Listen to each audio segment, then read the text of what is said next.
Hello everyone, it's your internet pal Alan, and happy April 2 to all who celebrate. Yesterday, Saturday, April 22nd, I started out the day pretty casually, and I was looking at this Apple IIgs, and I wanted to figure out how to work with the ReActiveMicro Drive Turbo. It's a compact flash adapter to make your Apple IIgs I think it has a SCSI hard drive in it or what have you. The details really aren't important right now. Suffice to say that by the time that chip pullers and manuals and things like that came out, it had already gone off the rails and had gotten away from me. So stay tuned for more content on this Apple IIgs. I'll come back in another video and we'll talk about the ReActiveMicro Drive and how I got this IIgs up and booting off of it. And we'll talk about this Applied Engineering RAM GS card and the memory that you can install on it and how to upgrade it. And we'll even come back and talk about this power supply because I am going to have that sent out for refurbishment. But in this video, you can watch me fight with this 3.5-inch floppy drive as I try to get it refurbished and up and running and working reliably again so that we could get this IIgs up and running. Now, the IIgs, as you see it here, it is booted up into GSOS version 6.0.1, the final version of Apple IIgs, the official version of Apple IIgs system software. But I hope you enjoy this April 2 content on me working on this Apple IIgs and being a little more than frustrated with myself and how the repair was going. So thank you for watching. Apple II forever. See you in the next one.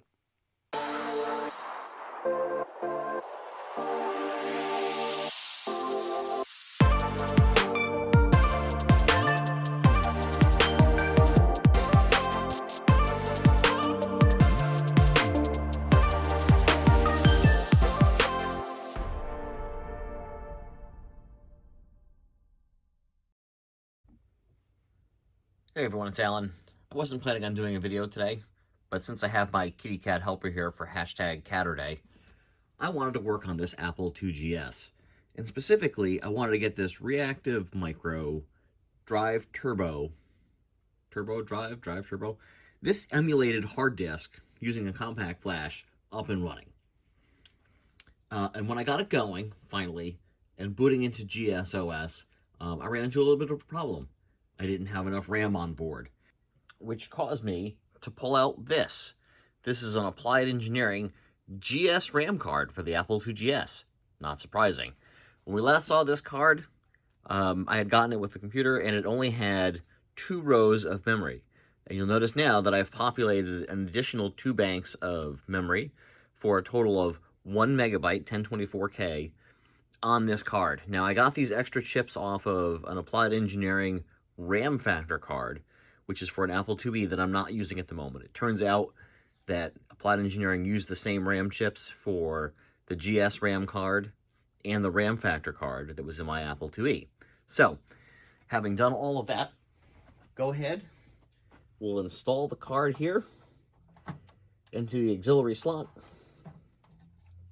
And just like that, this Apple IIgs has 1.2 megs of RAM on board, which is enough to get GSOS 601 up and booting on the Drive Turbo card. So far, so good. But now, what I wanted to do is continue to press my luck, because I wanted to get a new partition running on that emulator card with a fresh install of GSOS for the Apple IIgs. And that was going to require that I get this out. This is the Apple 3.5-inch disk drive.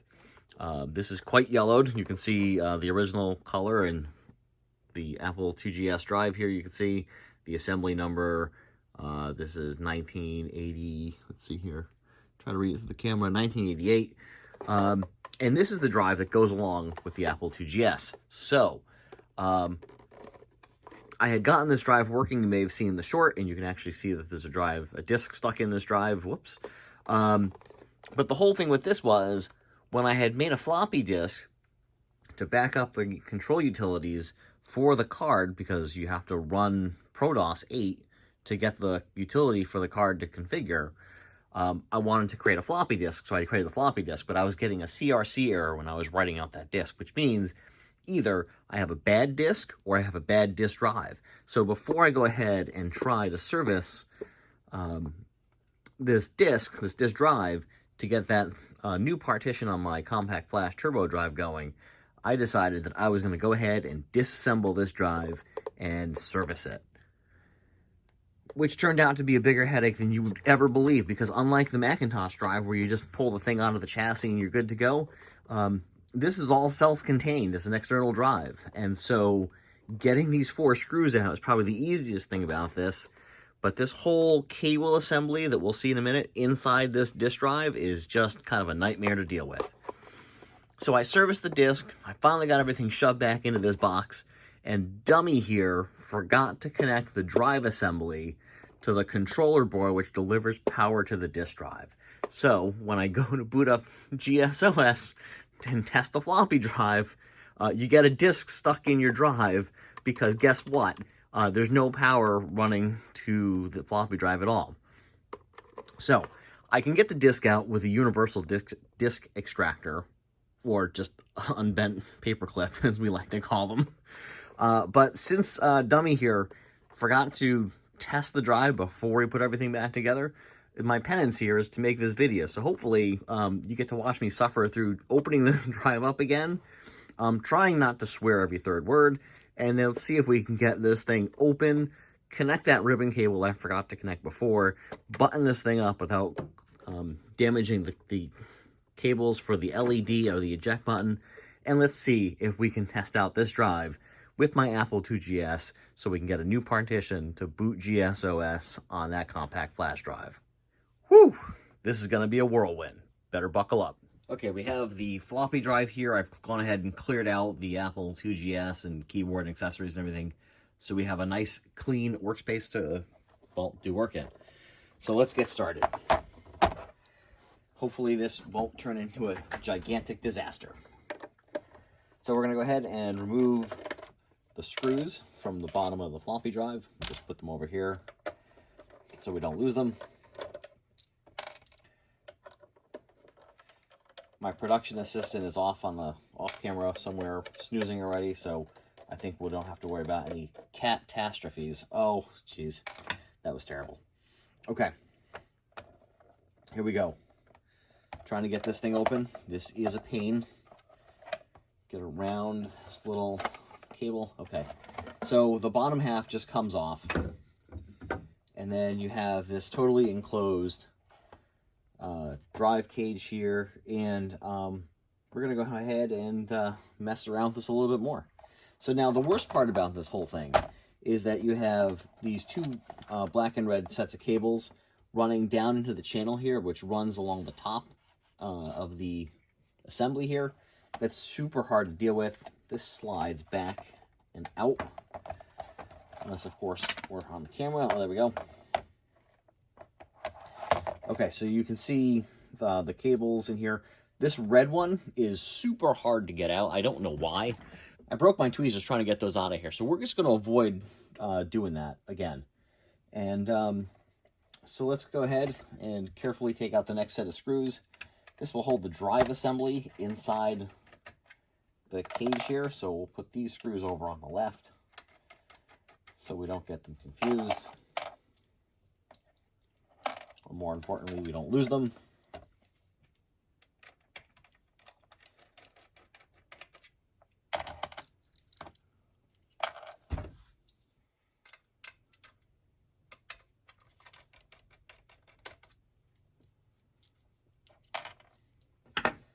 Okay. And with that done, there's another screw right here, which holds this back assembly and this cable harness on. So we're going to go ahead and pull that out because I hate life right now.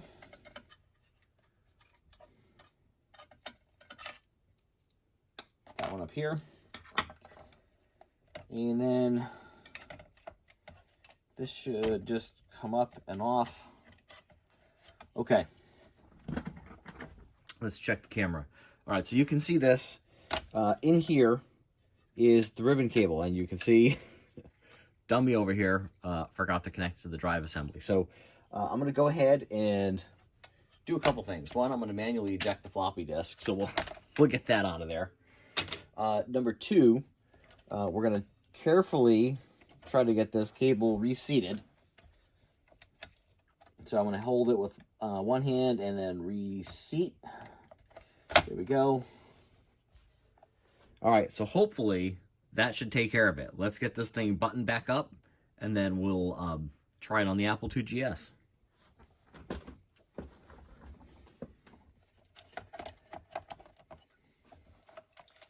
All right, so we will carefully, I'm going to go ahead and put this piece back in to kind of help me keep these cables under control.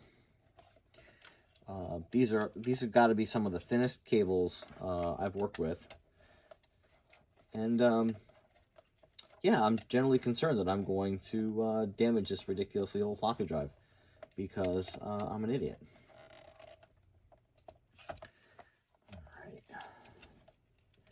get those down in here. I wonder if you can use some what is it, Kapton tape? Maybe just hold those in here. Maybe some electrical tape. I don't know. If anybody who works on this stuff knows what they're doing, leave a comment down below. Maybe I'll learn something for the next time I have to take a drive apart.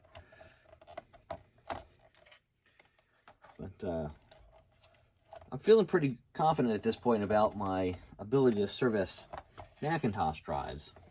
And while this is the same kind of mechanism, I really do hate this external case. So there's a couple things going on. One, we got to get the drive assembly to sit properly inside the lid. So there's a little groove here on both sides where the drive will slide into place.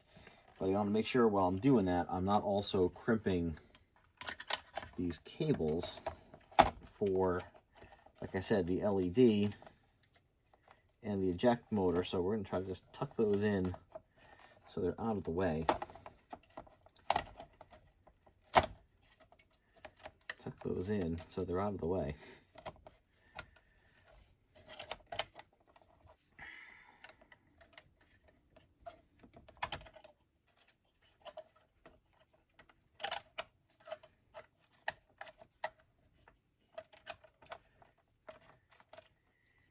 If the camera was off, I might be using some extremely colorful language right now, but since it's running and there's no age restriction on this channel, we'll try to keep it rated G.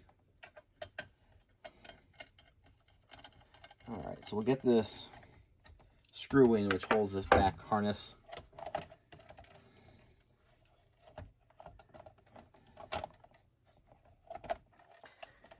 Try to get this in straight.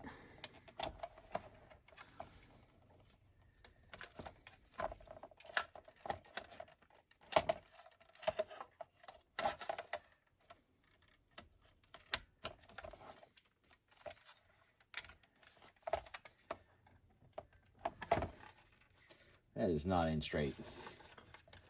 Let's see here, if we try maybe from this side.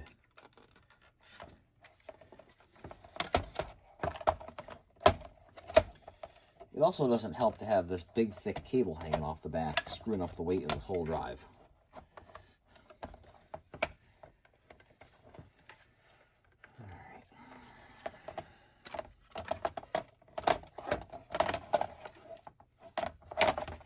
Let's just do a sanity check. So the drive is going to come in this way, so we do need to have the disk port on the opposite side.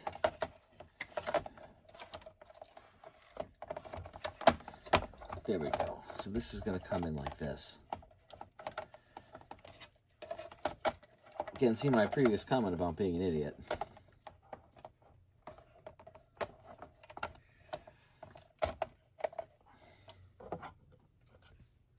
Right, so we're going to go in like this. So now you just get to watch me fiddle with these cables, and hopefully I don't break anything.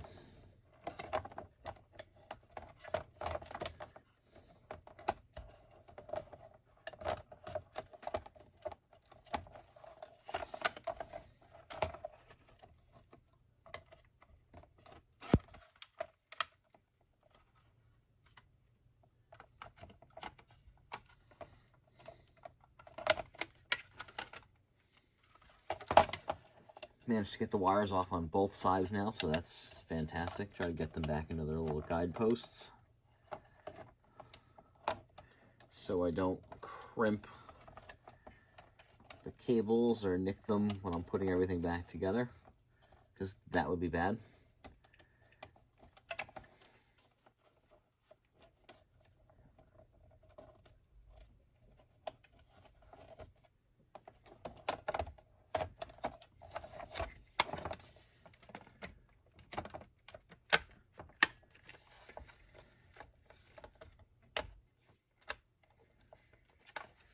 Almost in, but it's almost like one side's not catching. Yeah, we can see we're out on this side here. There we go. Is that it? I think we got it. How's that look? That's looking a little better. That looks straight. Eject motor.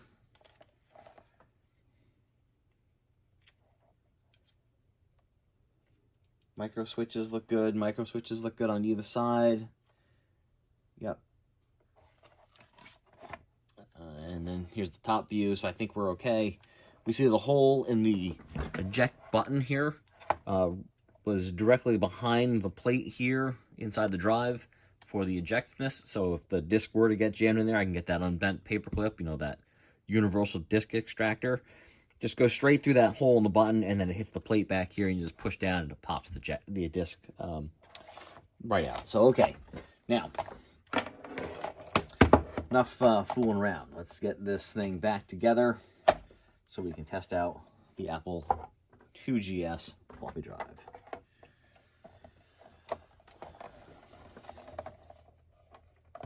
All right, just get this around town here. There we go. That goes down, and then that closes up like this.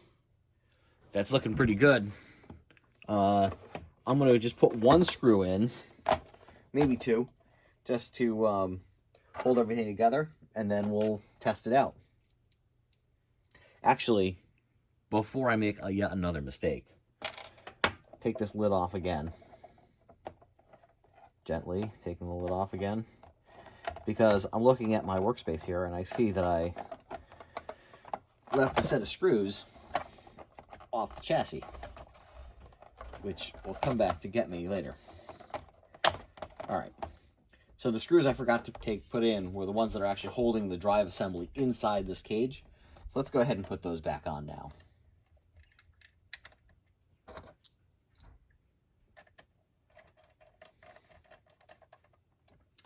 One.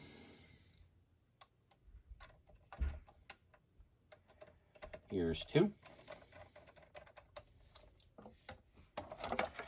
Flip this around.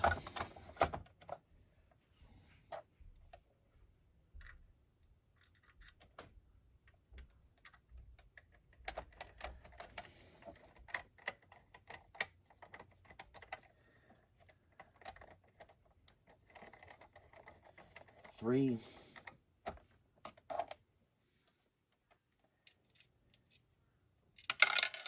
Whoops. Thankfully, these are magnetic tips, so that was pretty easy to pull out. And four. Okay, now the drive assembly is screwed inside its cage, and we'll put the case back together on the drive. Be careful not to crimp or otherwise mess up the red and black cables.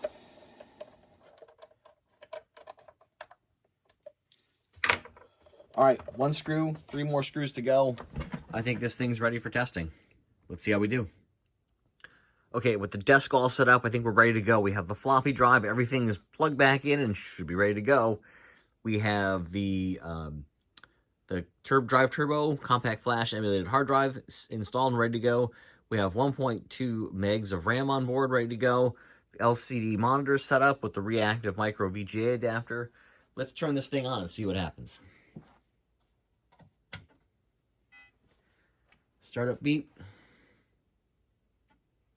Boots into System 601 GSOS. So far, so good.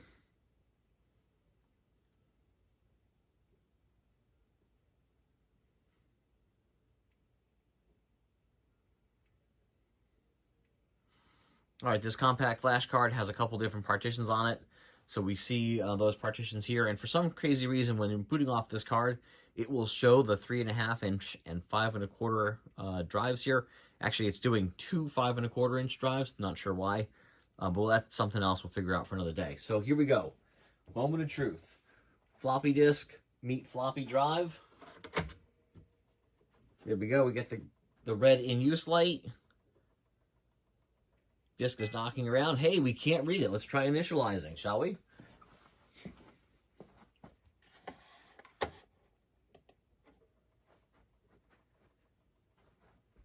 Working, working, working.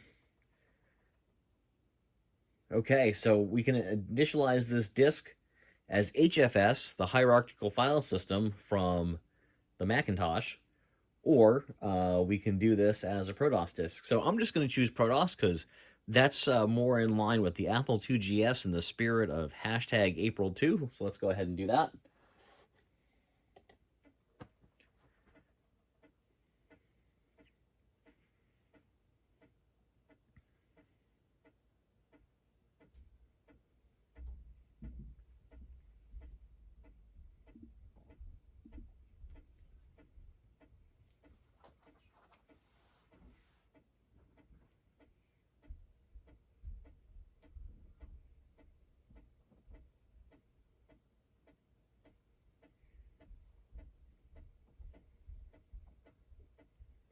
Lots of suspenseful waiting here.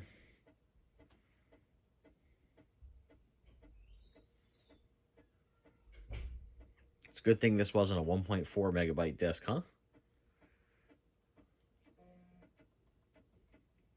All right, now we have an untitled disk on the desktop of GSOS. Let's try to copy GS shrink it to the floppy disk.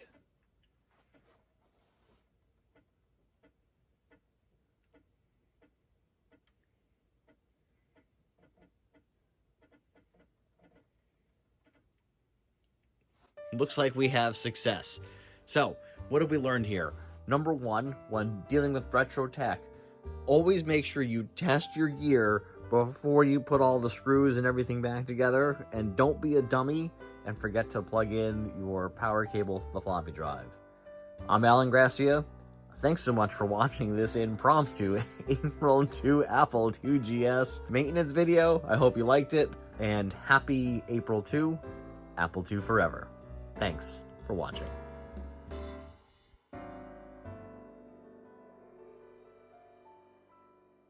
Hello everyone, it's your internet pal Alan, and happy April 2 I don't think I know how to do this anymore.